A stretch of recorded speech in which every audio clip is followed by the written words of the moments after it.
아는 척하기 좋아하는 세 남자의 정신없는 수다방송 원주 아는 척. 저희는 원주였습니다.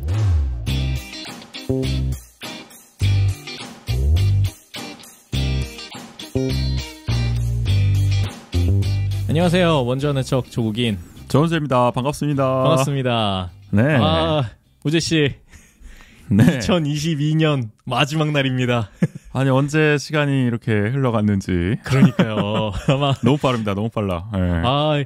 이게 해마다 매년 그런 연말에는 그런 얘기를 하는 것 같아요. 올해 진짜 빨리 갔다. 맞아요. 아니에요. 근데 저 작년에는 그런 말을 안 했는데요. 너무 느리다. 왜 이렇게 안 가냐. 아직도 올해가 가지 않았냐 이랬는데 올해는 정말 빨리 간 것 같습니다. 올해 반은 빨리 갔던 것 같습니다. 역시 국방부의 시계는 시간과 정신의 방에 있는 건지 참 느리게 가는 것 같습니다. 다르더라고요 정말. 그러니까요. 그래서 오늘 아마 청취자분들도 마지막 날 또 어떻게 보내실지 좀 궁금하긴 한데 저희 원주 아는 척도 오늘 이렇게 어제는 저희가 특집 방송으로 이 콘텐츠들이 갑자기 알림이 한 4개씩 와가지고. 그렇죠. 약간 넷플릭스 메타로 갔는데요, 저희가. 그러니까요. 아마 다들 지금 아마 들으셨거나 아니면 듣고 계시지 않을까요? 여러분 다들 잘 듣고 계시죠? 네. 많이 들어주셨으면 좋겠어요. 그러니까요. 저희 첫 번째 어떻게 보면 약간 무한도전이 장기 프로젝트를 하면 이런 느낌이겠구나 약간 싶었던 네, 또 저희 소소한 이슈도 있었고 그래서 약간 그렇죠. 준비하는 것, 그다음에 뭐 촬영하는 거, 그다음에 편집해서 올리는 것까지 좀 많은 에피소드들이 있었던 저희 행정사무감사 특집 방송 또 진행했었고 오늘은 또 이제 저희 원주 아는 척 54회. 오늘은 뭐 1, 2부로 나눈다기보다는 또 2022년이 이제 마무리되는 날이니만큼 그렇죠. 요즘에 막 뮤직 스트리밍 어플이나 이런 것들도 다 한 해를 돌아보는 그 서비스를 뭔가 기능들을 넣었더라고요. 그래서 맞아요. 쭉 뜨더라고요. 그러니까요. 애플 뮤직도 그렇고 유튜브 뮤직 가릴 거 없이 다 한 해 동안 내가 무슨 곡을 많이 들었는지 내가 가장 좋아했던 아티스트는 누구였는지 이런 것들을 정리해주는 콘텐츠를 하고 또 많은 곳에서도 2022년 결산 이런 콘텐츠를 이제 연말이니까 꼭 한번 해봐야 되잖아요. 네, 그렇죠. 저희 원주 아는 척도 2022년 결산을 한번 해보려고 합니다. 네, 일종의 2022년 원주를 좀 돌아보는 느낌의 오늘 내용이라고 보시면 될 것 같은데. 그렇죠. 원주에 어떤 일들이 있었는지 아마 또 1년이 너무 빠르게 지나가서 이 가까이 오는 기간에는 어떤 그런 것들이 있을지 생각하실 수 있겠는데 또 연초에 어떤 일이 있었는지 이런 걸 좀 기억하기가 어렵잖아요. 그렇죠. 네. 그래서 사실 그 연말이 되면은 우리 그 원주 투데이 있지 않습니까? 이제 그렇죠. 원주의 민족 정론지. 네. 이 원주 투데이에서 매년 이제 연례 행사처럼 하는 게 연말이면 이제 10대 뉴스를 꼽는 이 원주에. 그렇죠. 그래서 저희도 이 원주 투데이 10대 뉴스를 좀 참고해서 올해 원주를 좀 돌아보는 그런 좀 오늘 방송을 해볼까 합니다. 네네. 그래서 정치, 경제, 사회, 문화별로 한 이슈 2가지 정도로 꼽아서 한번 간단하게 좀 논평을 해보면서 올해 한 해를 좀 마무리해보면 어떨까 싶어요. 저희도 10가지를 뽑는 건가 했는데 저희는 분야로 가는군요. 10가지가 너무 많더라고요. 근데 거의 10가지 됩니다. 네, 뽑다 보면은. 네네. 좋습니다. 그러면은 이제 원주의 2022년에 정치, 경제, 사회, 문화 분야에서는 어떤 일들이 있었는지 한번 하나씩 좀 알아보면 좋을 것 같습니다. 먼저 정치 파트에서는 언제 어떤 일들이 주로 있었나요? 네, 일단 큰 뉴스가 있었죠. 12년 만에 정권 교체, 원강수 시정이 출범했습니다. 그렇죠. 이게 가장 큰 뉴스죠. 어떻게 보면은. 맞아요. 올해는 사실 그 국정, 도정, 시정이 모두 교체가 됐다. 특히 이제 6월 지방선거에서 원강수 당시 국민의힘 후보가 구자열 더불어민주당 후보를 53대 46 정도로 꺾고 당선이 됐죠. 그래서 12년 만에 민주당에서 국민의힘으로 여야 교체가 이루어졌습니다. 네네. 그러면서 동시에 이제 시의회도 이제 이번에 이제 9대 시의회가 이제 국민의힘 13석, 민주당 11석으로 여대 야소로 구성이 됐어요. 지난 시의회는 민주당 15석, 자유한국당 7석이었으니까 완전히 시정도 교체되고 시의회도 권력이 교체가 됐다. 그렇게 볼 수 있었죠. 네네.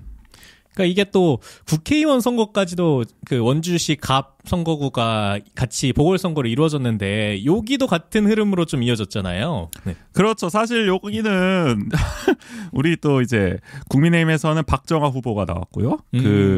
민주당에서는 원창묵 후보가 나왔는데 원창묵 후보는 사실 그 원주시장을 3번이나 하셨던 분이니까 그래도 그렇죠. 좀 박빙 승부가 되지 않으련가 했는데 의외로 싱겁게 끝났죠. 박정아 후보가 57대 42 정도의 스코어로 원창묵 후보를 누르고 당선이 됐습니다. 네. 사실 그 앞선 대선에서도 원주시 같은 경우에는 윤석열 후보가 이재명 후보를 꺾었거든요. 50대 45 정도로. 그만큼 뭔가 원주시가 그래도 강원도에서는 좀 민주당 색채, 좀 진보적인 색채가 소위 좀 강하다는 평가를 받았는데 다시 좀 보수적인 색채가 강해지는 게 아닌가라는 느낌을 줬던 그런 일련의 선거 결과였습니다. 그렇죠. 원래 약간 강원도가 다 이렇게 예전엔 자유한국당 그다음에 또 국민의힘 이제 지지가 좀 강하게 나타났지만 그중에서도 뭐 항상 빨간색이었다가 원주만은 꼭 파란색으로 지켜내는 약간 뭐랄까요 최후의 보루 같은 그렇죠. 어떤 면에서 약간 그런 느낌도 있었는데 뭐 이제 보궐선거가 이루어지기 전에는 원주시 뭐 갑을 둘 다 민주당 의원이었고 이럴 정도로 뭐 원주시장도 뭐 여기 말씀하셨지만 12년 동안 민주당 정권이었던 것처럼 그 정도로 좀 민주당 색태가 강했는데 이번에는 모든 선거가 다 이제 보수 정권이 빨갛게 물들었죠. 물들게 되면서 이게 또 새로운 또 지형이 생기는 게 아닌가라는 생각을 하고 실제로 저희가 또 반년을 지내보면서 그런 부분이 또 많은 부분에 영향을 주는 부분이 또 있지 않나라는 생각도 들기도 했던 것 같아요. 네. 맞습니다. 또 동시에 또 강원도지사 선거도 또 많이 주목이 됐었는데 김진태 국민의힘 후보가 이광재 민주당 후보를 한 54대 45 정도로 꺾고 또 당선이 됐어요. 네. 역시 강원도 역시도 이 12년 만에 여야 교체가 이루어진 거죠. 그 전에 최문수 도지사가 거의 12년 가까이 했었으니까. 그리고 도의회는 국민의힘 43석, 민주당 6석으로 초여대 야소가 구성이 됐다. 네, 지난 도의회는 민주당 35석, 자유한국당 11석으로 민주당이 상당히 많았었는데 이번 완전 거꾸로 된 거죠. 그러니까요. 네, 야당이 6석밖에 안 되는 의회가 만들어졌다. 근데 원주 지역에서는 이광재 후보가 김진태 후보를 이겼거든요. 네, 한 1% 정도, 0.3% 정도로. 네.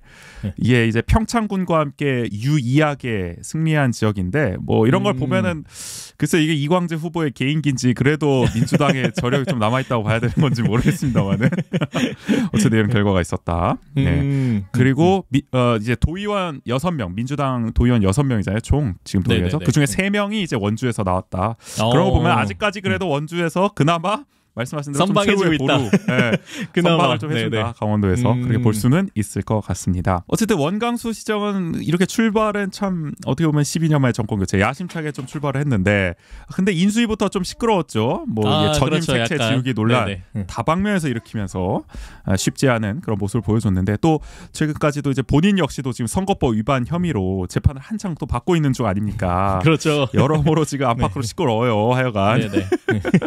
그래서 글쎄요, 이 위기 어떻게 보면 늘 소통을 지금 요즘 강조하고 계신데 이런 좀 소통 행보를 앞세워서 돌파해 나갈 수 있을지 좀 안정을 찾을 수 있을지 내년에는 좀 그런 점에서 귀추가 주목된다 그렇게 볼 수 있을 것 같습니다. 네. 어쨌든 이제 앞으로 이거는 2022년의 큰 변화 지점이면서 동시에 앞으로의 이제 여정에서 어떤 변화들이 나타날지를 더 지켜봐야 되는 부분이기도 하기 때문에 그렇죠. 뭐 이제 출발입니다. 네. 그렇죠. 네. 중요한 소식이라서 저희가 정치에서 가장 첫 번째 소식으로 이 소식을 꼽아봤고요. 두 번째 소식은 또 어떤 소식인가요? 두 번째는 전국 3번째로 강원특별자치도 특별법이 제정됐습니다. 네, 이 강원특별자치도 설치 등에 관한 특별법이 5월 29일 국회를 통과했죠. 그래서 내년 6월부터는 정부 직할 강원특별자치도가 설치됩니다. 이 특별자치시는 이제 제주 세종에 이어서 전국 3번째인 거죠, 강원도가. 네네. 그래서 이거 뉴스는 많이 들으셨을 텐데 하면 뭐가 좋으냐. 그러니까요. 된다고는 하는데 도대체 이게 그럼 뭐가 바뀌는 거야? 이런 궁금하실 일단은 뭐 이름이 멋있어지고요, 길어지고요.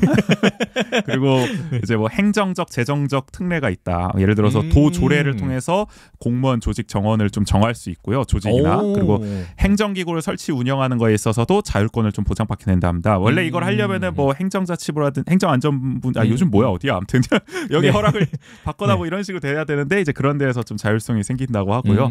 또 뭐 말이 어려운데 보통 교부세 보정을 통한 예산 추가 지원, 또 국가균형발전특별회계 내 강원도 자율계정 설치, 뭐 이런 걸 통해서 하여간 돈을 좀 더 받을 수 있다고 합니다. 강원도가. 네, 그리고 도지사가 강원도의 18개 시군에 특구를 지정하고 규제 완화를 추진할 수 있어서 하여간 뭔가 좀 더 발전하기 좋아진다. 네, 그렇게들 얘기를 많이 합니다. 네. 그 마지막에 말씀하셨던 게 요즘엔 조금 더 많이 강조되고 있죠. 규제를 완화할 수 있다라는 부분이. 네. 그렇죠. 원래 이제 강원특별자치도를 설치하는 가장 중요한 명분 중 하나가 강원도가 규제가 너무 많다. 뭐 군사지역도 그렇고 환경 규제도 있고 그러니까 이 규제를 좀 적당히 완화하려면은 이런 좀 특례가 필요하다 해서 사실 특별자치도까지 간 거기 때문에 이게 가장 어떻게 보면은 핵심이라고 볼 수가 있는 거죠.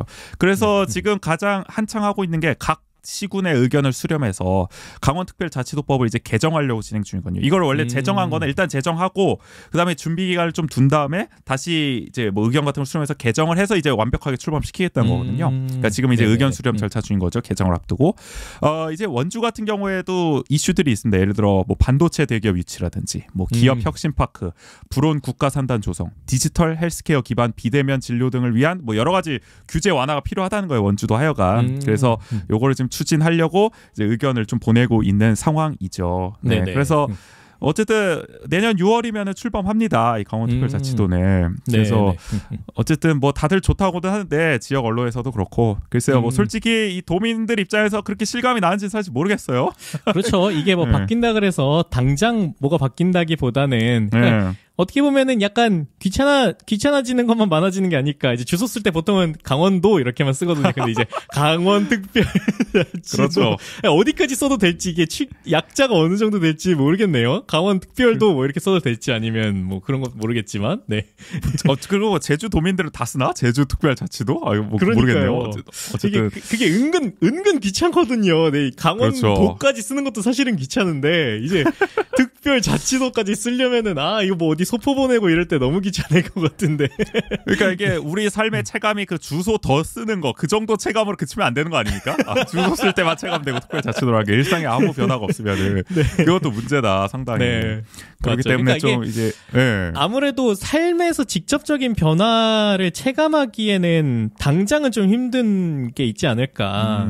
아무래도 이게 행정적, 재정적으로 좀 제도를 개편하는 거다 보니까 그런 부분에서 일상생활에서 좀 당장 느끼기는 어려운. 그리고 우리나라가 뭐 다른 연방 국가나 이런 데처럼 이렇게 지방자치가 굉장히 강화돼 있는 곳이면 몰라도 사실 그렇지 않잖아요. 그렇죠. 그러다 보니까 이게 삶에서의 경험들이 많지 않은 상황이기 때문에 이게 특별자치도가 됐다고 해서 이게 얼만큼 좋아질지 서로가 좀 판단하기 어렵지 않을까. 그러니까 되더라도 그러니까 그걸 그렇죠. 당장의 드라마틱한 변화가 일어나기엔 좀 어렵지 않을까. 뭐 가능하다면은 뭐 정말 그런 것처럼 우리 도움 안에 어떤 특별한 법안을 통과시킨다든지 굉장히 뭐 혁신적인 그러니까 이게 단순히 규제를 완화하고 이런 걸 떠나서 좀 더 선도적인 제도를 마련할 수 있는 그게 그런 것도 가능한지 이런 거는 뭐 더 알아봐야겠지만 만약에 가능하다면 그런 측면으로도 조금 기대할 수 있는 부분이 있지 않을까? 네. 이 보면은 부지사도 이제 막 정할 수 있거든요. 이제는 그 강원도에서 그럼 뭐 SDGs 부지사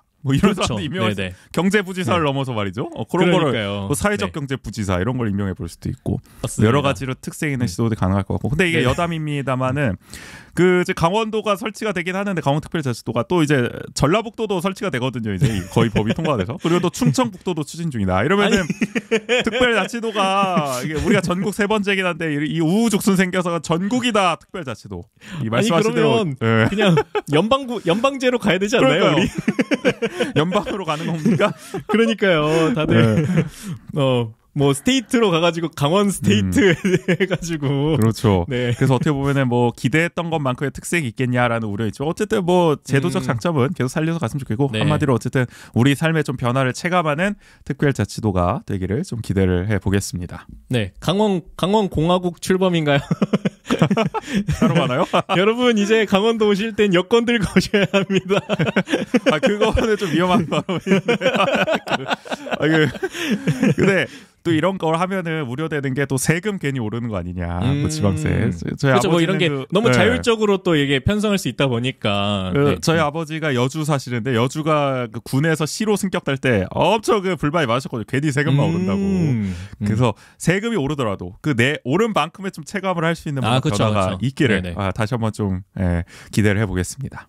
네. 그래서 이것도 앞서 설명드렸던 새로운 시정이 출범됨과 함께 이게 또 앞으로 어떻게 변화될지 또 지켜봐야 되는 소식이지 않을까라는 생각을 해보면서 정치 파트에서는 조금 더 이런 변화의 지점들에 관한 소식을 좀 꼽아주셨네요. 그렇죠. 아주 그 격동의 한 해였다. 정치 면에서는 그렇게 좀 볼 수 있을 것 같네요. 네. 네. 그래서 정치 소식엔 이렇게 두 가지 소식 전해드렸고요. 이 다음에 그럼 경제 소식엔 어떤 이슈가 있을지 한번 넘어가 봅시다. 네, 경제는 많은 분들이 힘들었을 겁니다. 올해 정말 뭐 고환율에 고금리에 고유가에 아주 그러니까요. 너무 네. 어렵고 뭐 우리 서민의 삶도 그랬지만 그 증권 알람이 올 때마다 맨날 뭐 떨어지기만 하는지 뭐 5%씩 10%씩 뚝뚝 떨어져서 아이고. 제가 어느 순간 이제 그러니까 어플 알림은 오는데 저 종목들 알림은 오는데 차마 내 계좌를 쳐다보지 못하겠어서 계좌를 안 들어간 지도 몇 개월인지 모르겠습니다. 제가 참 많은 분들이 그런 일을 겪으신 것 같더라고요. 제가 군대 있을 때도 우리 많은 20대 청년분들이 파란불 앞에서 좌절하는 그걸 많이 봤는데 어쨌든 서민들, 우리 시민들의 삶도 굉장히 힘들었다. 그러나 원주시도 굉장히 힘들었죠. 올 한해 경제가. 그런 와중에 이제 원광수 시정은 출범하면서 이제 돌파구를 마련하겠다. 새로운 미래 먹거리를 마련하겠다. 그게 뭐냐?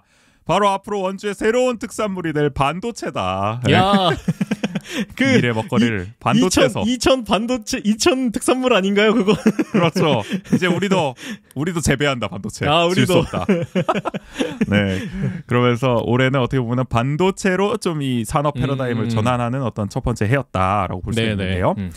일단은 원광수 시정의 핵심 사업, 삼성 등 대기업 반도체 공장 유치죠. 강원특별자치도를 통한 규제 완화로 일단 부지를 확보하고요. 또 한국반도체교육원 이걸 설립해서 전문 인력을 양성하고 또 강원도의 대학 간에 이제 반도체 공유대학을 구축하고 원주공고를 반도체 마이스터고로 전환하는 식으로 산업 기반을 조성해서 반도체 클러스터를 조성하겠다. 그야말로. 야, 이게 교육부터 산업까지. 네. 그렇죠. 그래서 일단은 한국반도체교육원 요거는 지금 내년도 예산안에 반영이 돼 있기 때문에 내년부터 이제 착공이 들어갈 예정이거든요. 그러니까 이게 순차적으로 해나가겠고 4년 안에 어쨌든 대기업 공장을 유치하겠다. 뭐 삼성이 됐든 하이닉스가 됐든 모르겠습니다. 어쨌든 원래는 삼성 일변도 아니었나요? 약간 모르겠습니다. 어쨌든 대기업이랍니다. 네, 근데 어쨌든 삼성이 제일 타겟이긴 한데요. 어쨌든 삼성이 안 된다면 그 하청 업체들이라도 끌고 오겠다. 네, 지금 그런 계획을 갖고 있습니다. 네, 근데 이제 원대한 구상은 좋은데요. 지금 경제가 안 좋은 상황에서 다만 이게 이제 얼마나 실효성 있게 추진될 수 있을지 사실 지금 원주에 있는 기업들이라든지 이미 있는 산업 생태계도 좀 지금 어려운 상황이라서 뭔가 이렇게 분위기 전환, 환기 차원으로는 이해가 되긴 한데 너무 또 거대하게 해버리면 우리가 지난 시정 때도 겪어보지 않았습니까? 지난 12년간 시정 때도 너무 거대하게 하면은 결국에는 기대만 커지고 이 내실이 없어진 경우가 많기 때문에 좀 내실 있는 좀 정책 추진이 이루어졌으면 좋겠다 그런 생각을 하게 됐습니다. 그러니까 뭔가를 강하게 추진력을 갖고 실행하는 것도 의미가 있겠지만 너무 거기에 매몰되다 보면은 다른 것들을 우리가 또 신경 써야 되는 것들을 보지 못하는 경우도 있잖아요. 그렇죠. 부디 이 반도체 공장 아니면 반도체 클러스터 육성 이런 것들이 너무 이렇게 옆을 보지 않는 그런 매몰된 시야가 아니라, 그러니까 그런 것들과 함께 육성하기 위한 전환의 하나의 방식으로 이루어지길 좀 바라는 부분입니다. 네, 맞습니다. 네, 이렇게 또 새로운 미래, 우리의 산업의 전환을 또 반도체를 통해서 살펴보는 이 소식들 전해주셨고, 또 다음 소식은 또 경제 파트에서는 어떤 소식을 전해주실 건가요? 네, 또 올해 많이 겪어보고 있었겠지만은 격세지감입니다. 이 부동산 시장이 그야말로 차갑게 식었다. 한때는 원주 부동산도 제법 값이 오르고 말이죠. 뜨거웠던 한때가 있었는데 아주 그냥 활활 타올랐죠. 그렇죠. 그러나 언제 그랬냐는 듯. 너무 찬물을 끼얹은 듯 지금은 식어버린 상황이다. 네, 지금 원주 부동산 시장 올해 이제 기준금리 상승과 부동산 규제 완화 등이 이루어지면서 이런 정세 변화와 함께 이제 8월에는 이제 원동의 A 아파트, 관설동의 B 아파트의 합산 미분양이 1,079호에 달해서 2021년 9월 이후 처음으로 미분양 불량이 발생하는 그 정도로 지금 부동산 시장이 경색됐다. 네네네. 그러면서 또다시 원주가 미분양 관리 지역에 포함되는 것 아니냐는 우려가 현재까지도 나오고 있는 상황이죠. 네. 그러니까 이게 그러니까 작년, 재작년 이러면서 수도권 규제가 강화되면서 원주가 굉장히 부동산에 그 주목받는 도시 중에 하나로 꼽혔다고 하더라고요. 막 중앙에 그런 우리 케이블 돌리다 보면은 뭐 부동산 채널들이 있잖아요. 맞아요. 그러니까 보통 그런 데서 원주가 한 번도 언급된 적이 없는데 뭐 이제 최근에는 갑자기 원주에 무슨 어디 아파트 이렇게 소개하면서 원주가 지금 수도권 규제로 인해서 굉장히 주목받고 있는 투자 지역입니다. 막 이렇게 뜨기도 하고. 그러니까 그런 게 반영돼서 그런지 원주에 예전에 미분양이었던 게 싹 이제 매매가 다 이루어지고 그러면서 이제 뭐 뉴스에도 막 나오면서 원주는 이제 그 미분양이 없어졌다 다. 이제 그 부동산 시장이 다시 이제 상승되고 있다. 이런 얘기들이 많이 나왔었는데, 이게 금리 완화되고 또 수도권 규제가 풀리자마자 언제 그랬냐는 듯 다시 매매받고 있는 것 같아가지고. 그렇죠. 네. 너무 많이 지었어요. 그러니까요. 너무 많이 지었고, 근데 아직도 또 많이 지을 예정인 곳이 너무 많아가지고, 이게. 그렇죠. 네. 저기 남산 쪽도 또 짓고 있지 않습니까? 그것도? 그렇죠. 엄청 네. 곳곳에서 또 아파트를 계속 짓고 있어서. 그러니까요. 글쎄요. 진짜 미분양 사태가 이게 앞으로 부동산 시장이 계속 어려울 텐데 계속 장기화되는 게 아닌가 우려되긴 하는데 사실 저는 별로 우려는 안 됩니다. 뭐 어차피 뭐 저는 솔직히 뭐 저도 지금 원주에 집을 구하고 있는 입장이긴 하지만 이런 부동산 얘기 들으면은 딴 세상 얘기 같거든요. 내가 뭐 언제 저런 뭐 분양을 받아보겠어. 약간 이런 마음이라서. 아닙니다. 아저씨 분양 받으실 아닌가요? 겁니다. 그래요? 부동산이 오르거나 말거나 뭐 내 얘기 같지가 않고 그냥 남의 나라 얘기 같고 저는 모르겠습니다. 내 주변 사람들 얘기 들어봐도 저희가 사실 뭐 전세나 이제 월세 이런 데 영향을 끼칠까봐 이제 이런 게 좀 걱정되긴 하지만 뭐 기본적으로 맞아요. 뭐 집값이 떨어지든 말든 사실 저는 잘 몰라요. 관심 없습니다만. 저는 지금 조금 떨어지고 있긴 한데, 그러니까 여전히 워낙 많이 올랐어가지고 좀 떨어지더라도 아직도 조금 높은 금액이어가지고 저희가 원래 올해 이사를 갈까 생각을 하긴 했는데, 그러니까 이게 더 떨어질 거라고 예측을 많이 하더라고요. 그래서 한 번 더 전세를 연장하고, 그다음에 그럼 한 2년 동안 조금 더 지켜보면서 뭐 가능하면 2년을 다 채우고 이제 이사할 수도 있고 아니면은 뭐 2년 전에 조금 더 상황이 뭐 좋아지면은 저희의 상황이 딱 맞으면은 이사를 갈 수도 있지 않을까. 그래서 저에게는 굉장히 민감한 그렇네요. 뉴스. 네. 그래서 저도 관심을 갖겠습니다. 아닙니다. 함께. 아니 근데 이게 이사를 가고 싶어도 근데 또 금리가 워낙 높아가지고 그렇죠. 그건 또 걱정이 되는 것 같아요. 그래서 그런 지점들이 뭐 집값이 떨어지는 건 희소식이라고 할 수도 있겠지만 금리가 높은 건 결국에는 제가 갚아야 될 이자가 그만큼 늘어나는 거다 그렇죠. 보니까 그런 그래서 부담스럽기도 해서 어떻게 보면은 이제 LH나 이런 쪽에서 이제 뭐 공공주택이라든지 이런 걸 많이 지어줘야 되는데 지금 뭐 용산에 계신 분은 뭐 그런 것도 줄이자고 하고 있으니 잘 모르겠습니다. 그러니까요. 뭐 어떻게 될지. 그런 부분에 있어서 원주가 뭐 아마 이 차갑게 식은 부동산 시장의 이 흐름이 내년에도 조금 계속 이어지지 않을까 싶어가지고 그런 부분에 있어서는 또 어떤 이게 근데 뭐 부동산 시장이 차갑게 식는 게 문제가 아니라 이게 또 아까 여러 사안에서도 그렇겠지만 우리 삶에 어떻게 영향을 미칠 것인가가 중요한 부분이라서 그렇죠. 그런 것들을 같이 지켜봐야 하지 않을까라는 생각이 좀 들었습니다. 맞습니다. 약간 미래에 대한 어떻게 보면 약간 전망과 어떤 이제 현실 이런 형태로 이 경제 소식은 두 가지를 좀 준비해 주셨군요. 네, 맞습니다.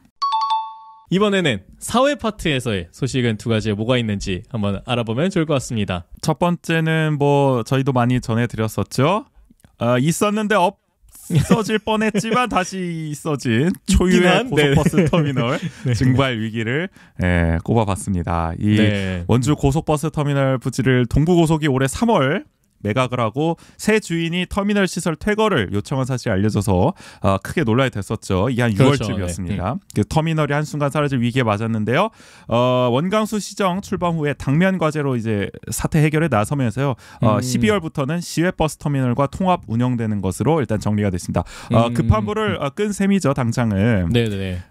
네. 근데 하지만 이제 문제는 여전합니다. 공공성이 높은 이런 터미널 부지를 업체가 마음대로 매각하고 그 과정에서 원주시가 사실상 아무런 역할을 하지 못했다는 점은 계속 두고두고 논란이 이어질 수 있는 사안이라서요. 아마 뭐 이 얘기는 향후 지역 사회에서는 계속 나오지 않을까 싶은 상황입니다. 그러니까요. 이게 아까 뭐가 제대로 해결됐다기보다는 그냥 그 공백을 최소화하기 위해 아니면 공백에서 발생하는 시민들의 불편을 없애기 위해서 그냥 통합을 한 거잖아요. 근데 그렇죠. 그 과정에서 동부고속은 매각을 했고 그다음에 매각을 통해서 이득도 얻었고 그런 상황에서 우리 모르겠어. 임시 정류장 하고 싶은데 안 된대잖아. 어떻게 할 거야?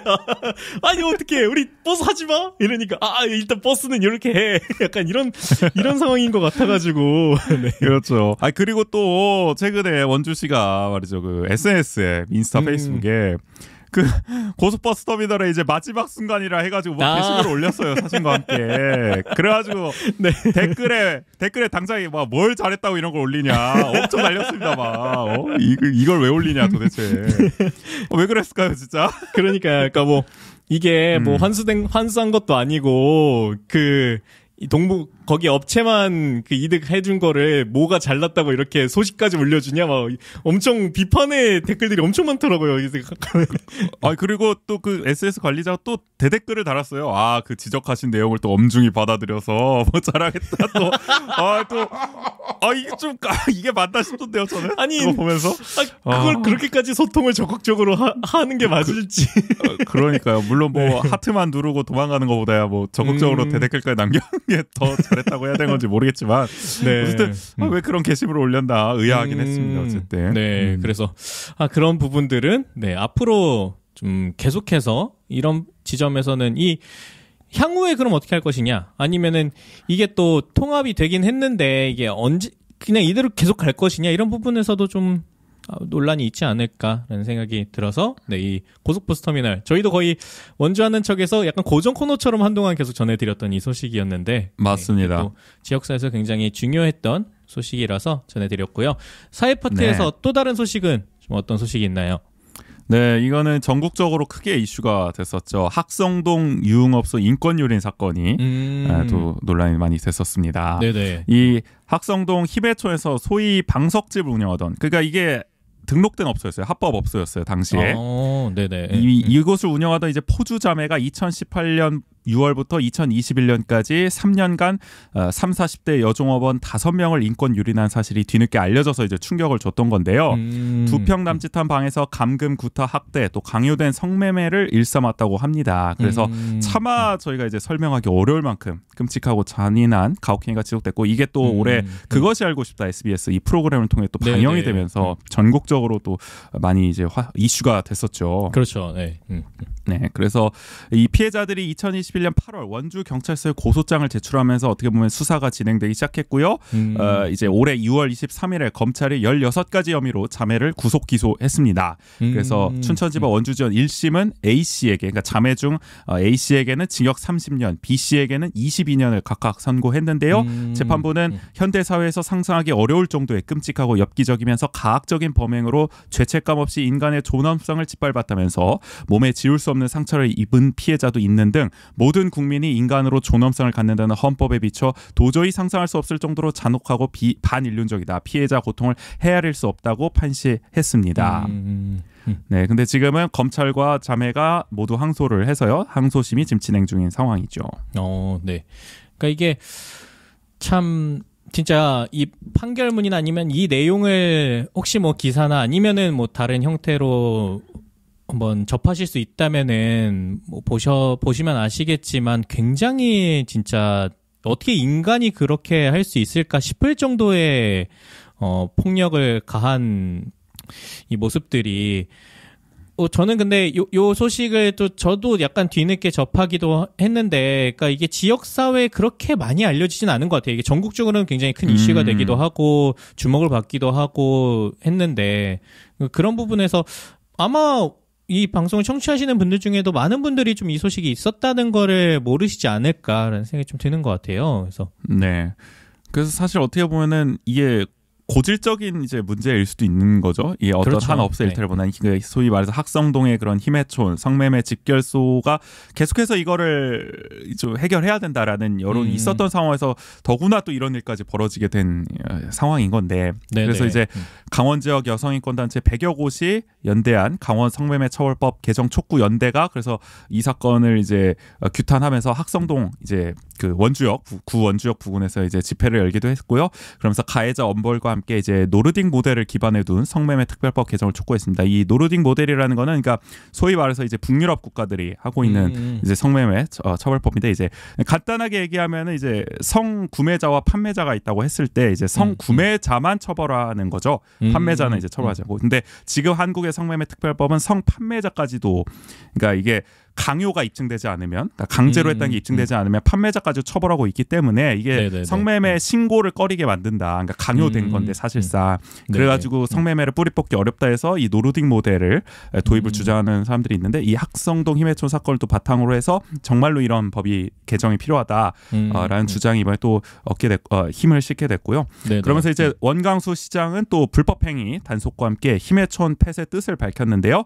지금 이제 학성동은 도시재생 뉴딜 사업을 통한 이제 힘해촌 폐쇄와 함께 탈성매매 지원 사업을 지금 진행 중이라고 합니다. 그러나 이게 좀 더디게 좀 진행이 되는 상황이라서 좀 조속한 해결을 요구하는 그런 목소리도 좀 커지고 있는 상황이었다. 올해는 특히 그런 목소리가 더 많이 나왔던 한 해였던 것 같습니다. 네. 그리고 요것과 관련해서 이 지역사회에 이 소식이 그렇게 많이 알려지지 않았다라고 말씀을 드렸었잖아요. 이 앞에서. 근데 그것과 관련해서 이제 지역에 있는 분들이 좀 준비를 해서 학성동 성매매 집결지 이제 힘해촌과 관련된 그 성평등 포럼을 또 진행하기도 했었죠. 그래서 우리가 말하지 않는 것이라는 이름으로 해서 네, 지난 11월에 한 3차례 정도 포럼이 진행이 됐었습니다. 그래서 거기에서는 다른 지역에서의 어떤 이 성매매 집결지에 어떻게 대응을 하는지 이런 사례들 그리고 또 원주의 이런 다양한 관련된 단체들과 모여서 그러면 원주시가 이렇게 성매매 집결지를 폐쇄하기 위해서는 어떤 노력들을 기울여야 하는지 다양한 원주시에 있는 뭐 여성단체 아니면 지역에 활동하는 활동가 그다음에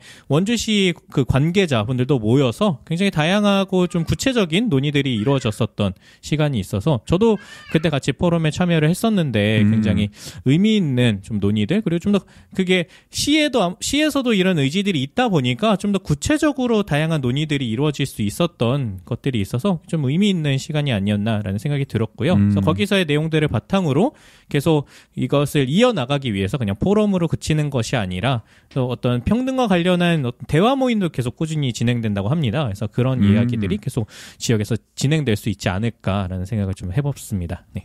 네, 좀 하루빨리 이 뿌리 뽑을 수 있으면 좋겠습니다. 이런 문제들. 네, 확실히 이런 것들은 이런 좀 더 의지를 가진 분들이 그 활동을 하는 경우도 힘이 되겠지만 많은 시민분들이 더 동참을 해주시고 함께 해주셔야 이것들이 실제로 좀 더 더디지 않고 빠르게 해결될 수 있는 힘인 것 같아요. 그래서 많은 맞습니다. 분들이 조금 더 관심을 가져주시면은 이런 부분이 조속히 좀 해결될 수 있지 않을까라는 기대를 해보면서 네, 부디 좀 더 관심을 가져주시길 부탁드립니다. 네. 네. 이렇게 사회 파트에서는 두 가지 소식, 뭐 많은 분들이 조금 직접적으로 알고 계시는 고속버스 터미널 소식과 조금 더 생소하지만 우리 지역에서 꼭 주목해야 되는 이 소식 중에 하나인 네, 학성동 유흥업소 인권유린 사건 이 두 가지 소식을 이 사회 파트에서는 한번 꼽아보았고요. 이제 마지막으로 네, 문화 파트에서는 어떤 소식이 있었나요? 네, 문화 파트는 이제 사실 그 위드 코로나 국면이 되면서 조금 이제 올해는 좀 반등할 수 있는 그런 한 해였는데요. 먼저 이제 댄카부터 독서대전까지 3년 만에 대면 축제가 올해 열렸었죠. 네, 드디어 이제 축제도 뭐 작년에도 조금 이 위드 코로나 국면으로 가면서 축제가 이루어지긴 했었지만 실제로 예전과 같은 모습으로 진행된 건 올해가 거의 본격적이었죠. 네. 그렇죠. 다이내믹 댄싱 카니발은 이제 3년 만에 사실상 이제 정상 개최됐다. 정말 이제 따뚜가 아니죠. 지금 댄싱 공연장이죠. 네. 네네. 그곳에서. 네. 근데 물론 이제 일정은 좀 축소가 되긴 했습니다만은, 그럼 어쨌든 뭐 관객 입장이나 이런 면에서는 거의 뭐 예년과 다를 바 없이 이제 네. 진행이 됐고요. 저희도 이제 댄싱 카니발 이제 홍보관을 운영하면서 그러니까요. 이제 콜라보를 하면서 참여를 하게 됐는데, 정말 깜짝 놀랄 정도로 많은 관객들이 왔었습니다. 그러니까요. 네, 저희가 뭐 예전에는 이렇게 현장에서 계속 3일 동안 아니면 그 기간 동안 내내 있지 않아서 저희가 그렇게 느끼지 못했을 수도 있겠는데 이번에는 그 현장에 계속 있다 보니까 저희가 계속 둘이서 얘기를 했던 게 이렇게까지 사람이 많이 오나? 아니면은 원래 이랬나? 이런 얘기를 할 정도로 이번에 축제에서는 정말 많은 분들이 축제장을 찾아주셨었죠. 네. 맞아요. 그 현장에 그 오랫동안 참여해 오셨던 그 베테랑 자원봉사자 분께 여쭤보니까 많이 온 편이라고 하더라고요. 또 올해 굉장히 그런 걸 봤을 때 많은 시민분들이 이런 어떤 축제에 좀 많이 굶주려 계시지 않았나 그런 생각이 좀 많이 들었었고요. 뭐 여러 가지 축제가 많이 열렸습니다. 뭐 삼토 페스티벌, 뭐 치악산 한우 축제, 복숭아 축제, 뭐 고구마 축제 이런 농업 관련 우리 전통적인 또 행사들도 많이 열렸고요. 또 그렇죠. 원주 예술제라든지 민속 예술제 이런 문화 행사들도 개최가 되면서요. 좀 문화계가 많이 좀 어려웠었는데 특히 코로나 국면에서 그래도 모처럼 좀 반등의 계기 그나마 좀 화색을 할 수 있었던 한 해가 아니었나 싶습니다. 네. 그리고 또 약간 축제들이 좀 3년 만에 이런 대면 축제로 많이 진행이 되다 보니까 조금 이때만을 기다렸다 싶을 정도로 굉장히 다 모든 축제들이 조금 규모도 그렇고 퀄리티도 맞아요. 그렇고 많이 준비하고 또 확장된 모습들을 많이 보여준 것 같아요. 네. 맞아요. 그리고 이런 가운데서 또 국내 최대 규모의 독서 문화 축제인 2022 대한민국 독서 대전도 이제 9월에 열렸었는데요. 그렇죠. 네. 그러면서 이제 원주가 또 명실상부한 또 대표 문학 도시로 좀 자리매김하는 하나의 또 계기를 만들었다. 네, 원주가 또 아마 아시겠지만 유네스코 문학 창의 도시 아니겠습니까? 그럼요. 유네스코가 또 공인한 문학 도시다 원주는. 그렇죠. 네. 맞습니다. 그걸 다시 한번 보여줬다 하시는데 근데 하지만 이 독서 대전이 과연 내실이 어땠느냐에 대한 평가는 많이 좀 엇갈리고 있다. 네네. 다소 좀 아쉬움을 표하시는 분들도 많죠. 네, 이번 그렇죠. 이게 이제 방역 수칙 때문에 뭐 분산 개최가 되기도 하고 이러면서 좀 시너지라든지 응집력이 좀 약해졌다 뭐 이런 일도 있고 행정적인 뭐 이런 뭐 좀 지원이라든지 진행이라든지 이런 점에서도 좀 아쉬움이 있었다 뭐 이런 평가도 있긴 한데요. 네네. 저희도 사실 뭐 잠깐 방문해 보긴 했었는데 그 삼토 페스티벌을 갔다가 부스들을 저희는 이제 좀 둘러봤는데 글쎄 뭔가 이게 운영이 안 되는 부스들도 좀 있고 약간은 좀 뭔가 이게 행사가 아주 성황리다라는 느낌은 좀 받지 못했던 측면도 있긴 있었어요. 네. 맞아요. 그리고 또 이게 보면서 들었던 이렇게 얘기를 나누긴 했었지만 성인들이 딱 주목하는 아니면 성인들이 많이 좀 구매하는 뭐 출판사는 좀 찾아보기 어렵다든지 그러니까 되게 가족 단위의 그 대상을 타겟으로 한 출판사는 많이 있는데 뭐 어린이 도서라든지 아니면 교육 도서라든지 이런 것들은 많이 찾아볼 수 있었는데 저희가 이제 좀 주로 구매를 하거나 아니면 청소년 성인들이 많이 좋아하는 그런 책을 출판하는 출판사의 책들은 좀 찾아보기가 힘들었던 지점들이 이게 독서 대전인데 약간 그런 모습들을 좀 기대하기도 했었는데 저는 한편으로는 그러니까 그런 그렇죠. 모습 좀 찾기 어려워가지고 그런 것들도 좀 아쉬움이 있었던 것 같아요. 네. 그 정작 이제 뭐 독립 출판물이라든지 좀 이런 데는 오히려 좀 저 치앙예술관 그 지하 1층 카페에 있는 라인 그쪽으로 좀 몰아서 좀 관심을 좀 덜 받게 하는가 오히려 그런 데를 좀 더 지상으로 올리고 뭔가 이런 말씀하신 것처럼 좀 그런 지점에서는 좀 아쉬움이 있지 않았나 저도 그렇게 생각을 합니다. 네, 또 처음이라 그러는 거 아니겠습니까? 이거 또 개최하나요, 근데? 근데 이게 대한민국 독서대전은 이제 제가 알기로는 도시가 이렇게 돌아가면서 개최하는 걸로 알고 있고, 근데 아마 원주 독서대전으로 해서 내년에도 독서대전을 조금 이어서 지역에서 계속 하는 것으로 알고 있거든요. 그래서 근데 아마 뭐 요 대한민국 독서대전만큼의 규모로는 하기는 어렵겠지만 근데 올해 이제 아쉬웠던 부분들을 잘 반영해서 지역에서 계속 이렇게 좀 책과 관련된 도서와 관련된 축제로서 좀 자리매김할 수 있도록은 추진하려고 한다고 좀 알고 있습니다. 그래서 좀 올해 아쉬웠던 지점들이 근데 그리고 또 이런 것도 있는 것 같아요. 그러니까 너무 규모가 큰 행사를 준비하다 보면은 그런 디테일을 놓치기가 쉽잖아요. 그렇죠. 네. 네. 그런 측면에서 조금 더 내실을 다지면서 우리 지역에서 정말 축제로서의 기능을 하게끔 오히려 그렇게 전국 대한민국 독서대전보다는 원주 독서대전으로 했을 때 오히려 좀 기대할 수 있는 부분이 있지 않을까라는 전망 아니면 바람 이런 것들을 좀 담아봅니다. 좋겠습니다. 네. 그러니까요. 그러면 좋겠는데 규모는 줄어들었는데 디테일은 그대로이면 그럴 수가 있나요? 근데 규모도 줄고 디테일도 줄고. 그러니까 보통은 그러기가 어려운데 이제 혹시라도 그렇게 되면 정말 이건 큰일이다. 그렇죠. 네. 네. 부디 그렇게 되지 않기를 경험을 좀 살려서 좀 잘 해줬으면 좋겠네요. 네. 그리고 또 아까 소개해드렸던 유네스코 문학 창의도시 그걸 기념하는 문학의 달도 매년 이제 10월에 진행이 돼서 그래서 올해도 9월에 독서대전, 10월에 문학의 달 이렇게 진행됐을 때, 네, 뭐 시민분들 중에서는 그럼 그게 9월에 하는 거랑 10월에 하는 거랑 뭐가 다르냐 이렇게 물으시는 분들도 계시더라고요. 그래서 그런 부분에 있어서 각 축제들, 행사들이 좀 잘 구별되면서 유기적으로 연결될 수 있는 방안에 대한 고민들도 좀 필요하지 않을까 그런 생각도 좀 들었습니다. 네, 맞습니다. 9월, 10월이 아주 가을의 독서의 계절이라는 말답게 아주 그냥 꽉꽉 채워서 네, 좀 풍성해지는 원주가 되길 바라며 이렇게 또 3년 만에 많은 시민분들이 축제를 참여할 수 있는 다양한 기회들이 주어졌다라는 건 또 긍정적인 소식이 되지 않을까 하는 생각이 들고요. 또 문화 파트에서 두 번째 소식은 어떤 소식인가요? 네, 이제 시민사회 저력을 보여준 아카데미 극장 재생 운동을 꼽아봤습니다. 네. 2022년의 핵심 소식이었죠. 네. 그렇죠. 이 아카데미 극장에 도대체 뭐기에 이렇게까지. 어쨌든 자, 올해 1월이었죠. 원주시가 30여 억 원을 들여서 아카데미 극장 매입을 전격 결정을 했습니다. 그렇죠. 네.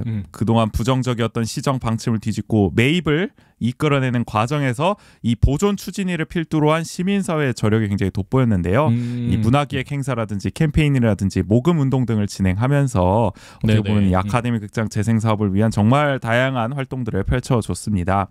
어떻게 보면은 이 최근 지역에서 좀 보기 힘든 자발적 시민운동의 좀 모범 사례로 기록될 만하다. 그렇죠. 그 정도로 대단한 좀 활동들을 보여줬습니다. 그런 맥락에서 원주 아카데미 극장 보존 추진위원회가 이제 제21회 올해의 원주 시민운동가상을 수상하기도 했죠. 그 시민운동가상 이제 선정위원회는 이제 보존위가 원주 유일의 단관극장이자 지역 문화유산인 아카데미 극장을 보존하고 시민과 함께 재생의 가능성을 넓혀가는데 주도적인 역할을 해왔다고 또 이유를 밝히기도 했습니다. 그리고 또 이게 굉장히 좀 특별했던 게 저희가 이 소식을 전해드리면서도 얘기 나누긴 했었지만 그동안에는 어떤 개인에게 수상을 해왔잖아요. 되게. 근데 그렇죠. 이번에는 보존 추진위원회에 수상을 했다는 거는 결국엔 이게 어떤 한 사람의 운동이라기보다는 정말 많은 시민분들이 함께 했다라는 걸 또 높이 평가한 게 아닌가라는 게 좀 인상 깊더라고요. 네. 그렇죠. 그러니까 여러분이 받으신 겁니다. 네.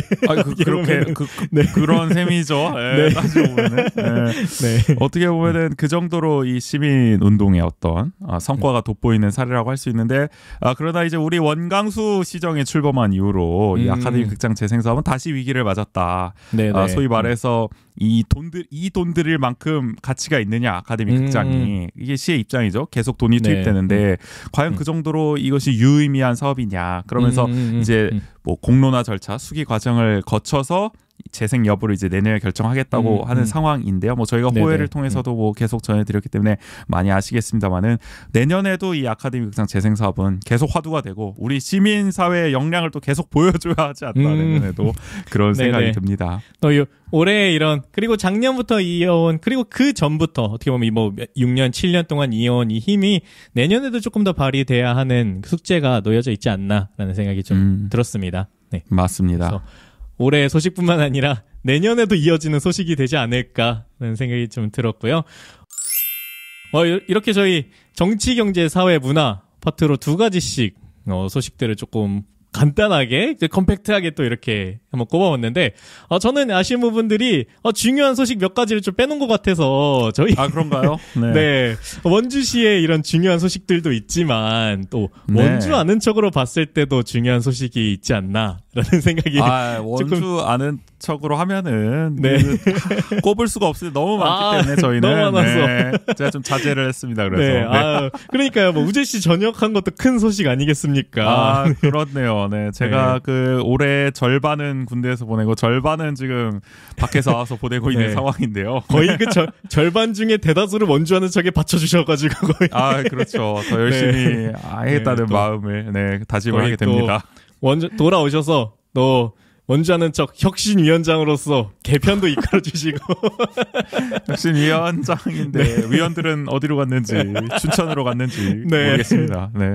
그렇게 또 해주셨고, 그 다음에 또 뭐 소소하게는, 네, 우리 또, 저의 딸, 슈아가 돌잔치를 성황리에 잘 마치는 소식도 그렇죠, 그렇죠. 또 있기도 했었고요. 네, 비록 도잔치 내내 울긴 했지만, 네.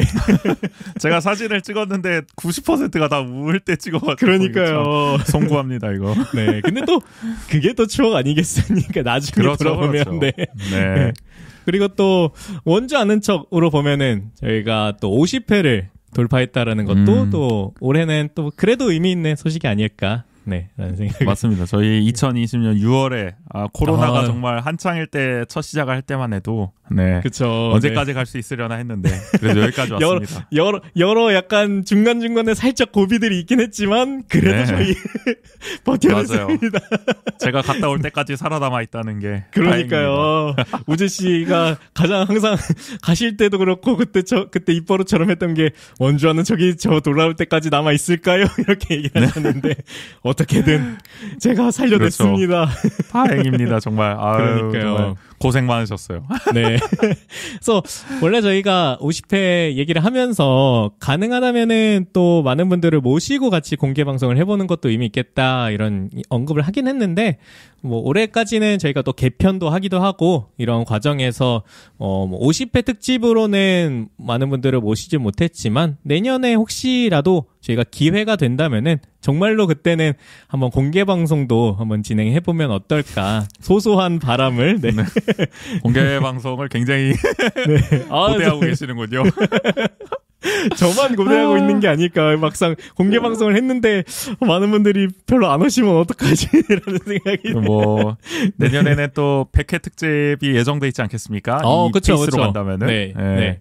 그쵸. 1년이 52주니까 저희가 이 루틴만 잘 지킨다면은 내년 하반기쯤에는 딱 100회가 되겠네요. 야, 네. 그럼 내년 연말은 또 저희 100회 특집 공개 방송으로 한번 할 수 있으면 네. 좋겠네요. 저희가 네. 크게 또 성장을 해서 말이죠. 그러니까요. 그 50회 사이에 부디 정말 많은 분들이 너무 많이 오시면 어떻게 되지? 라는 걱정을 하면 좋지 않을까라는 생각을 하지만, 저희가 그렇다고 지금 들어주시는 그 한 분 한 분이 소중하지 않다는 건 아니니까요. 굳이 또 그렇게 말씀하시니까 더 이상. 이걸 뭔가 이 멘트를 하는 게 더 약간 너무 당연한 말씀이라서. 네, 맞습니다. 그러나 또 현실은 100회까지 버티기라도 하면 다행입니다. 더 큰 성장도 일단 중요하지만. 네. 그게 중요합니다. 저희 맞습니다. 내년에도 부디 잘 방송을 할 수 있기를 바라면서, 저희 오늘 이렇게 2022년 마지막 날에 이 공교롭게 진짜 딱 저희가 금토 업로드를 하는데 토요일이 또 마지막 날이어가지고 또 맞아요. 이게 뭔가 진짜 달력이 꽉 차게 마무리하니까 진짜 이게 진짜 마무리되는구나라는 생각이 좀 드는 것 같아요. 그래서 또 그쵸, 2022년 원주에 다양한 소식들 한번 전해드렸고, 뭐 이거 말고도 원주에 굉장히 많은 이슈들이 있었겠지만, 또 그런 것들을 또 내년에도 저희 원주 아는 척이 다양한 소식들 전해드리면서 약간의 알찬 소식들, 그리고 그 알찬 소식을 조금 더 재미있게 전해드리는 방송이 되었으면 하는 바람이 있습니다. 네, 우재씨 올해는 이렇게 정리하시면서 어떤 생각이 드셨나요? 아니 뭐 갑자기 소감까지. 네. 뭐 그냥 다사다난했구나. 그런 생각이 들었습니다. 네. 뭐 제가 뭐 군대 다녀오고 말이죠. 네, 여전히 원주는 시끌벅적하고 다이내믹 원주다 그야말로 그런 걸 좀 느끼게 했던. 내년에는 그러나 어쨌든 우리 좀 더 행복한 소식, 더 나은 원주로 나아가는 그런 좀 기분 좋은 소식들이 많아졌으면 좋겠다라는. 너무 상투적인가요? 그렇겠죠. 아니요, 연말에는 그렇게 가야죠. 네. 그런 바람을 좀 담아 보겠습니다. 네, 좋습니다. 저희 원주 아는 척 이렇게 2022년을 마무리하면서 내년에도 또 다양한 소식들 찾아뵐 것을 약속드리면서 오늘 방송은 여기서 하도록 하겠습니다. 지금까지 진행의 조국인 정재였습니다. 모두 안녕. 안녕.